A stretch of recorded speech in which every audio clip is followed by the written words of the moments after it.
Hello అండి, welcome back to my channel. ఈరోజు నేను ఈ వీడియోలో షాపింగ్ గురించి అయితే మనకు ఒక షాపింగ్ ట్యాబ్ అనేది ఒకటి ఉంటుంది కదా. సో దాని గురించి అయితే క్లియర్గా ఎక్స్ప్లెయిన్ చేస్తున్నాను. ఇది యాక్చువల్గా ఎప్పుడో చేయాల్సిన వీడియో, ఎప్పటికప్పుడు అలా పోస్ట్ పోన్ అవుతూ వచ్చిందనమాట. ఫైనల్గా ఇప్పుడైతే చేస్తున్నాను. ఎందుకంటే అసలు చాలామంది మానిటైజేషన్ అయిపోగానే అన్నీ ఆన్ చేసుకుంటే ఈ షాపింగ్ దగ్గరకు వచ్చేపాటి డౌట్ వచ్చి అసలు ఎంతమందో మెసేజెస్. అది ఏమి ఉండదు. అప్పుడు మనం చేసుకునేది ఏమి ఉండదు. యాక్చువల్గా మనకి మెయిల్ రావాలన్నమాట ట్యాగింగ్ ప్రోడక్ట్స్ గురించి. మెయిల్ ఏదన్నా వస్తేనే మనం ఆ ట్యాగింగ్ ప్రోడక్ట్స్ అనేది ట్యాగ్ చేయగలం అనమాట, ఎఫిలియేట్. సో అది ఏంటి అనేది చెప్తాను మొత్తం క్లియర్గా, ఎప్పుడు వస్తుంది ఏంటి అనేది. ఇది వరకు మనకి 10,000 సబ్స్క్రైబర్స్కి ఉండేది ఎఫిలియేట్ ట్యాగింగ్ ప్రోడక్ట్స్. ఇప్పుడు 5,000కే తీసుకొచ్చారు. 5,000 సబ్స్క్రైబర్స్ ప్లస్ ఉంటే వచ్చేస్తుంది అది ఆటోమేటిక్గా. మానిటైజేషన్ అవ్వాలి. మానిటైజేషన్ అయిన తర్వాత అయితే వస్తుందన్నమాట.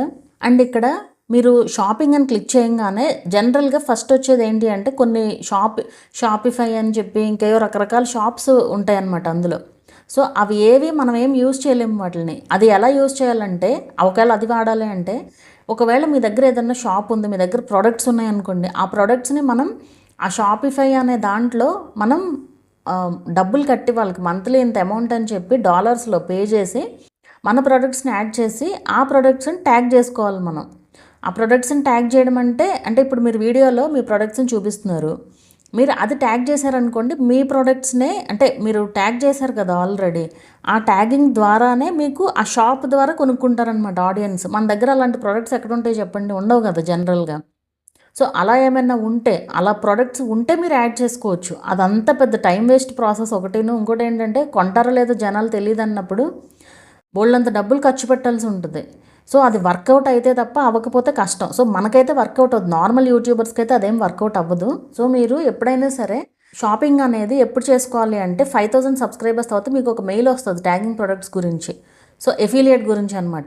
సో ఆ మెయిల్ వచ్చినప్పుడు మీరు ఈ ప్రొడక్ట్స్ అయితే యాడ్ చేసుకోవచ్చు. అండ్ నేను దీని గురించి 2 వీడియోలు చేశాను. ఒకటేంటంటే ట్యాగింగ్ ప్రోడక్ట్స్ని ఎలా ట్యాగ్ చేయాలనేది చూపిస్తూ ఒకటి చేశాను. ఇంకోటి కొన్ని ప్రోడక్ట్స్ మనకి రావు, అవి రానప్పుడు మనం ఎలా యాడ్ చేయాలి ఫ్లిప్కార్ట్ నుంచి అనేది కూడా చూపించాను. 2 వీడియోస్. ఆ 2 వీడియోస్ కూడా నేను ఇక్కడ డిస్క్రిప్షన్లో కానీ కామెంట్స్లో కానీ పిన్ చేస్తాను చూడండి. అండ్ ఇక్కడ ఇంకో విషయం ఏంటి అంటే, మీరు వీడియోలో చూపించిన ప్రోడక్ట్ని మాత్రమే ట్యాగ్ చేయాలి. అంటే రిలేటెడ్ ప్రోడక్ట్ అయినా ట్యాగ్ చేయొచ్చు. కానీ ఇక్కడ ఏమైపోతుందంటే వీడియోలో క్లారిటీగా కనిపిస్తేనే, వీడియోలో అది క్లారిటీగా కనిపిస్తేనే ఆ ప్రొడక్ట్స్ అనేవి ఉంటున్నాయి అనమాట. అండ్ ఇది వరకు మనకి స్టార్టింగ్లో ఫ్లిప్కార్ట్ను మింత్రా మాత్రమే ఉన్నాయి. ఇప్పుడు ఫ్లిప్కార్ట్, మింత్రా, నైకా, పర్పుల్ కూడా అయితే యాడ్ చేశారనమాట. పర్పుల్ ప్రమోషన్స్ ఎక్కువ మంది చేస్తూ ఉంటారు, మీరు అబ్జర్వ్ చేసే ఉంటారు. సో వాళ్ళు ఈజీగా ట్యాగ్ చేసుకోవచ్చు అనమాట ఆ ప్రోడక్ట్స్ని. సో అది ఇప్పుడు ఈ 4 నుంచి మీరు ఈ 4 వెబ్సైట్స్ నుంచి కూడా మీరైతే అవి చేసుకోవచ్చు.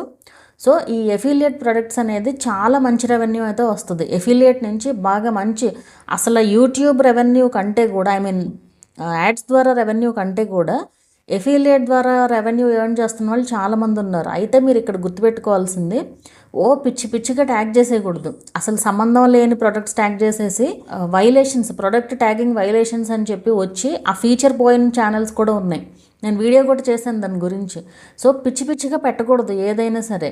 ఏదైనా ఇప్పుడు ఫర్ ఎగ్జాంపుల్ ఇది పిల్లో ఉంది కదా, పిల్లో క్లారిటీగా కనిపిస్తుంది వీడియోలో, నేను ఈ పిల్లో ట్యాగ్ చేయొచ్చు. ఒకవేళ నాకు సేమ్ కనుక అదే పిల్లో ఆర్డర్ చేయడానికి లింక్ ఏదైనా నాకు దొరికితే, ఇది యాక్చువల్గా నేను అమెజాన్లో తీసుకున్నాను, ఫ్లిప్కార్ట్లో లేదనమాట.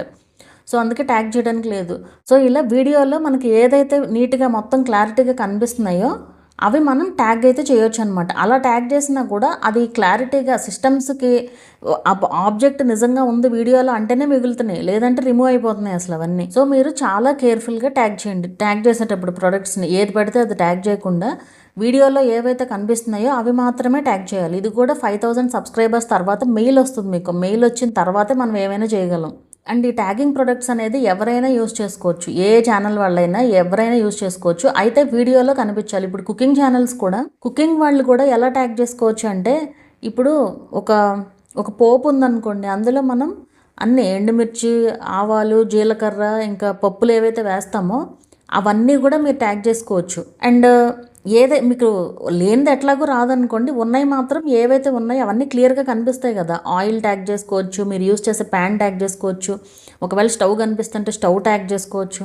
అట్లా వీడియోలో ఏవైతే కనిపిస్తున్నాయో అన్నీ, ఈవెన్ క్రాఫ్ట్ మేకింగ్ అయినా సరే అంతే. క్రాఫ్ట్ రిలేటెడ్ బోల్డ్ అని ఉంటాయి, సిజర్ అని చెప్పి, లేదంటే ఏదన్నా వైర్ అని చెప్పి వైర్ ఇప్పుడు మనం నెక్లెస్లు మేక్ చేసేది వైర్ ఉంటుంది కదా, అట్లాంటివి కానీ ఎలాస్టిక్ బ్రేస్లెట్స్ లాంటివి తయారు చేసి ఏదైనా సమస్తం మనకు అన్నీ ఆన్లైన్లో దొరుకుతాయి కదా.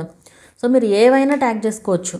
కాకపోతే ఇక్కడ ఫేస్లెస్ ఛానల్స్ ఉంటాయి కదా, అంటే ఒట్టి వాయిస్ ఓవర్ ఇస్తూ ఉంటారు, వాళ్ళు మాత్రం ఆ కంటెంట్కి రిలేటెడ్గా మీనింగ్ఫుల్గా కనెక్ట్ అయ్యేవి యాడ్ చేయాలన్నమాట. అంటే మీరు ఒక టాపిక్ గురించి ఏదో మాట్లాడుతున్నారు వీడియోలో, అది దానికి కనెక్ట్ అయ్యే మీనింగ్ఫుల్ ప్రోడక్ట్ అనేది మనం యాడ్ చేయాలన్నమాట వీడియోలో. అది కూడా సిస్టమ్స్ యాక్సెప్ట్ చేస్తేనే అవి ఉంటాయి, లేదంటే రిమూవ్ అయిపోతాయి, ఆ ప్రోడక్ట్స్ కూడా రిమూవ్ అయిపోతాయి అన్నమాట. సో మనం పెట్టడమే మన పని, అది పోయిందనుకోండి మనం ఏం చేయలేము ఇంకా. కానీ బీభత్సంగా అయితే ఇచ్చేసేయకండి, మీనింగ్ఫుల్గా రిలేట్ అవుతుంది ఈ వీడియోకి అంటేనే ట్యాగ్ చేయాలన్నమాట ప్రోడక్ట్స్. సో ఇప్పుడు అందులో మనకి 4 వచ్చినాయి కాబట్టి బ్యూటీ రిలేటెడ్ చేసే వాళ్ళకైతే చాలా పండగే ఒక రకంగా చెప్పాలంటే. ఎందుకంటే దాని ద్వారా ఎవరైనా కొన్నారనుకోండి మంచి రెవెన్యూ అయితే వస్తుంది అనమాట. అండ్ నాట్ ఓన్లీ ఇక్కడ ట్యాగింగ్ ప్రొడక్ట్స్లో ఇంకో బెనిఫిట్ ఉంది. అదేంటంటే ఫర్ ఎగ్జాంపుల్ చెప్తాను. ఇప్పుడు నేను ఈ పిల్లోని ట్యాగ్ చేశాను అనుకుందాం. ట్యాగ్ చేస్తే ఆ లింక్ మీకు కనిపిస్తుంది కదా కింద. అది చేసిన తర్వాత ఇప్పుడు ఆ యూట్యూబ్ దగ్గర ఆ లింక్ క్లిక్ చేసి వాళ్ళు వెళ్ళారు అందులోకి. ఫ్లిప్కార్ట్లో ఫర్ సపోజ్ ఫ్లిప్కార్ట్ ట్యాగ్ చేశాను అనుకోండి, వాళ్ళు వెళ్ళి అక్కడ ఫ్లిప్కార్ట్లో అది యాడ్ చేసుకున్నారు కార్ట్లోకి, చేసుకుని మళ్ళీ దాని ద్వారా దాని కింద రిలేటెడ్ ప్రొడక్ట్స్ అని చెప్పి కనిపిస్తూ ఉంటాయి కదా. సో ఆ రిలేటెడ్ ప్రొడక్ట్స్ ఏవైతే ఉన్నాయో అవి కనిపిస్తున్నాయి కాబట్టి వాటిల్లో ఏమన్నా యాడ్ చేసుకున్నారనుకోండి వాళ్ళు, సరే ఇంకో ప్రోడక్ట్ యాడ్ చేశారు, ఆ కింద కనిపించే వాటిలో ఇంకో ప్రోడక్ట్ యాడ్ చేశారు, మళ్ళీ దాని రిలేటెడ్ ప్రోడక్ట్లో ఇంకా ప్రొడక్ట్స్ కనిపిస్తూనే ఉంటాయి కదా. సో మన లింక్ ద్వారా వెళ్ళారు కాబట్టి వాళ్ళు దాని తర్వాత వాళ్ళు అది క్లోజ్ చేయకుండా, విండోని క్లోజ్ చేయకుండా అక్కడి నుంచే వాళ్ళు కనుక ప్రొడక్ట్స్ యాడ్ చేస్తే అవన్నీ కూడా మనకి ఎఫిలియేట్స్ యాడ్ అవుతాయి. ఇది చాలా మంచి విషయం. ఎఫిలియేట్లో మాత్రం నాట్ ఓన్లీ యూట్యూబ్లోనే కాదు, మనకి అమెజాన్ ఎఫిలియేట్ ఇవన్నీ కూడా ఉన్నాయి కదా. సో వాటిల్లో కూడా మనం ఇవ్వని ప్రోడక్ట్ లింక్స్ కూడా మనకి రెవెన్యూ వస్తుంది అనమాట, కమిషన్ వస్తుంది అందులో కూడా. సో ఈ ఎఫిలియేట్ అయినా కూడా అంతే. ఎఫిలియేట్లో ఇది ఒక మంచి విషయం అనమాట.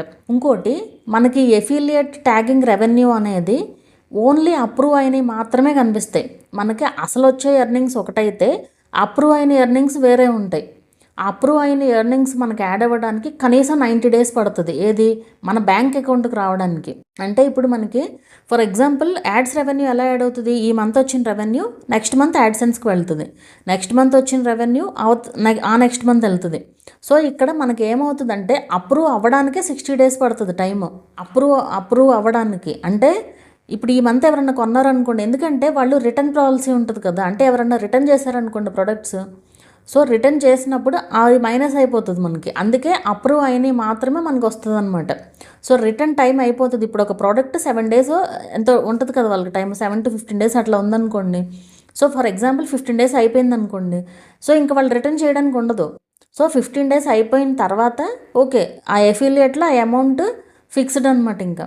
సో అట్లా 60 days తర్వాత మనకు అప్రూవ్ అవుతాయి అన్నమాట. 90 days తర్వాత మనకైతే రెవెన్యూ వస్తుంది అనమాట.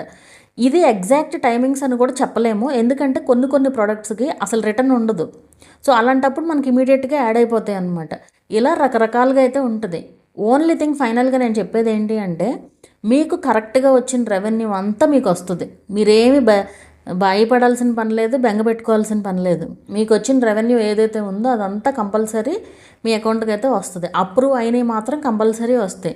ఇప్పుడు ఒకవేళ ఏమన్నా రాకపోయినా మనం చేయగలిగింది ఏం లేదు, రాకుండా ఉండదు జనరల్గా. అంతా కరెక్ట్గా ఆటోమేటిక్ సిస్టమ్స్ ద్వారా కాబట్టి జరిగిపోయేది అంతా కరెక్ట్గానే జరుగుతుంది. ఒకవేళ రాకపోయినా కూడా మనం చేయగలిగింది ఏమీ లేదు. సో అది మీకు మొత్తం క్లారిటీగా అర్థమైందని అనుకుంటున్నాను. ఈ షాపింగ్ గురించి హ్యాపీగా మీరు ట్యాగ్ అయితే చేసుకోవచ్చు అనమాట ప్రొడక్ట్స్ని. అన్ని రూల్స్ ఫాలో అవుతూ ఉండాలి.